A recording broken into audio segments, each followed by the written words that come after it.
Okay, welcome to a new episode of Nate's MMA Corner. I'm Nathan. If you watch my show, you're in my corner. Today's episode is a pre-fight show for UFC Fight Night. Gaethje versus Vick. Lightweight clash in the main event of this great stacked Fight Night card. I think this Fight Night card is very underrated and is going to be overlooked by many casuals, in my opinion. The diehards will appreciate this one. I mean, you got Worley Alves, James Krause on the prelims. That's a pretty good prelim match right there. And anyhow, so I'll do a quick rundown of the main card with my predictions, and we'll see how I do when the fights arrive. So anyhow, in the lightweight division, we have Justin Gaethje versus James Vick. James Vick, he was on The Ultimate Fighter. Justin Gaethje was a World Series of Fighting lightweight champ. Big prospect when he came into the UFC. He had a great match against Michael Johnson in his UFC debut. However, he's struggled since, and he has been dominated by the likes of Eddie Alvarez. And yeah, James Vick, though, has been looking good, and he hasn't had a big break in his UFC career. This is his big break, finally, because, I mean, he's won so many fights. He's been in the UFC for years, and pretty much only the diehards like myself and maybe a handful of other people, and maybe a casual fan here or two may have known who he was until now. He's definitely earned this spot in the main event. And I think he will get the job done. Now, will this fight be exciting?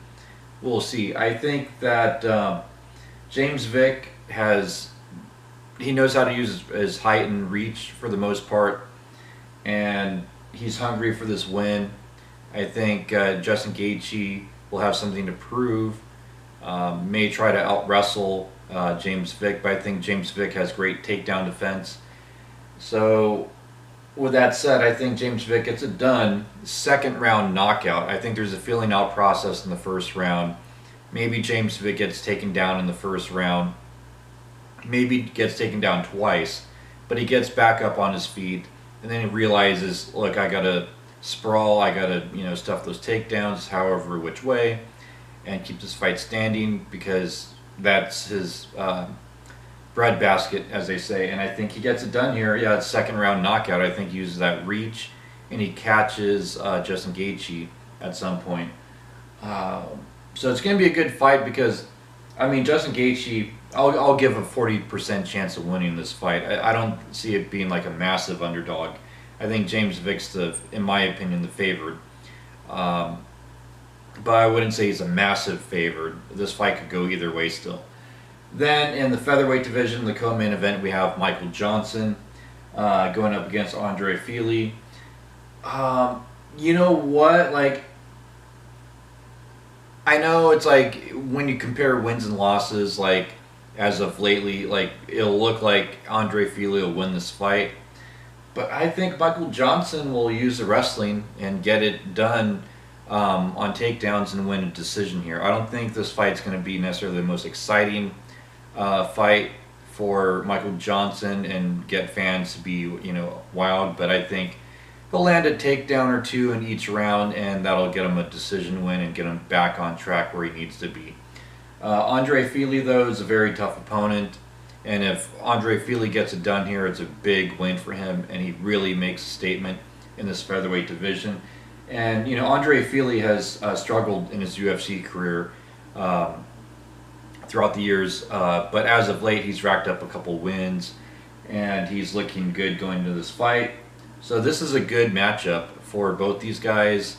They both need a big solid win here, and I'm picking Johnson by decision. Then in the women's strawweight division, we have Courtney Casey and Angela Hill. I think Angela Hill's takedown defense has gone better, and her striking's always been stellar. She looked good in Invicta in her first run, and then she went into the UFC and had, some trouble there, and then went back to Invicta, won a title, and then went back to the UFC. And I think that this is a winnable fight for Angela Hill. Uh, but I just think Courtney Casey's going to try taking Angela Hill down constantly. She's not going to want to stand and bang with Angela Hill. Courtney has good striking, but Angela Hill, I think, is just on a whole nother level with her MMA striking.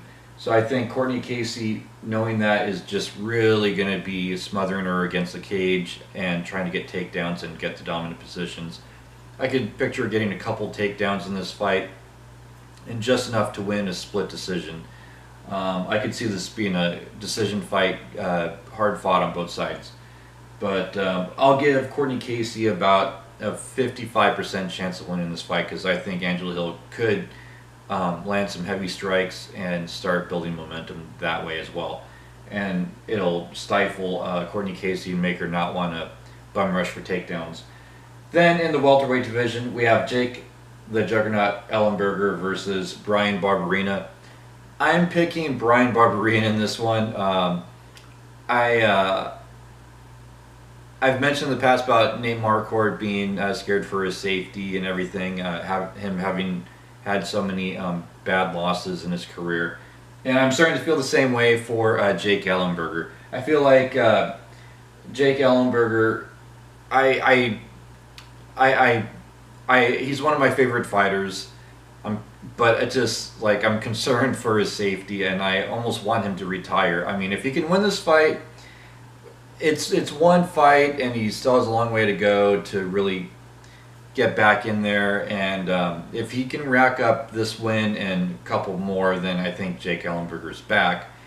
But I think Brian Barberena gets it done. First or second round knockout. I'll lean towards the first round here. And don't be shocked if Jake Ellenberger decides to retire. But yeah, it's not something I want to see as a fan because I enjoy watching Jake Ellenberger.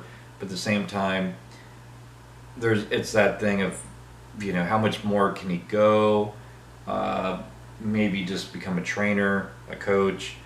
Continue training with fighters and, cornering fighters. But yeah, Brian Barberena, I think overall is just on another level right now. I mean, Ellenberger in his prime versus Brian Barberena just entering the UFC, I think it would have been a more winnable fight for Jake Ellenberger. But where they're at in their careers right now, I got to go with Brian Barberena, first round knockout, maybe second. But if someone's asking me to pick first, second, I'll pick first round knockout, end of the first round in here. For Brian Barberena. Then in the flyweight division, we have John Moraga versus Divizon Figueroa. And man, you know what? Divizon has a great record. Yeah, he's looking good so far in his UFC career. I believe he's 3-0 in his UFC career. And John Moraga has fought for the title, and I think John Moraga has been looking good as of late, and he has momentum and he gets it done here. I think he wrestles with I think he wrestles here, and I think that John Moraga gets it done by decision. I think he stays out of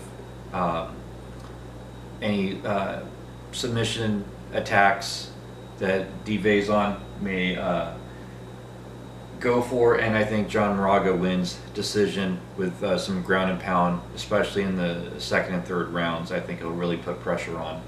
Then in the middleweight division, we have Eric Anders versus Tim Williams, and I'll go with Eric Anders, second round knockout here. I can see a filling out process in the first round, and then Eric Anders getting a second round knockout here.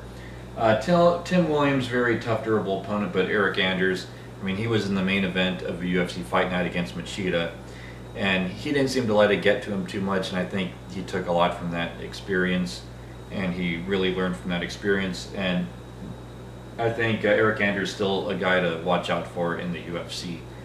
So there you have it. There's my picks for the main card of this amazing fight night, and definitely don't miss, on the Fight Pass prelims all the way up to the main event. I mean, you got Drew Dober versus John Tuck on that one. That's going to be fun. And Luke Sanders and Hani Yahya, that's going to be fun. Anyhow, so that wraps up this pre-fight show. Stay tuned in the coming days for my post-fight show. And as always, until then, I will see you.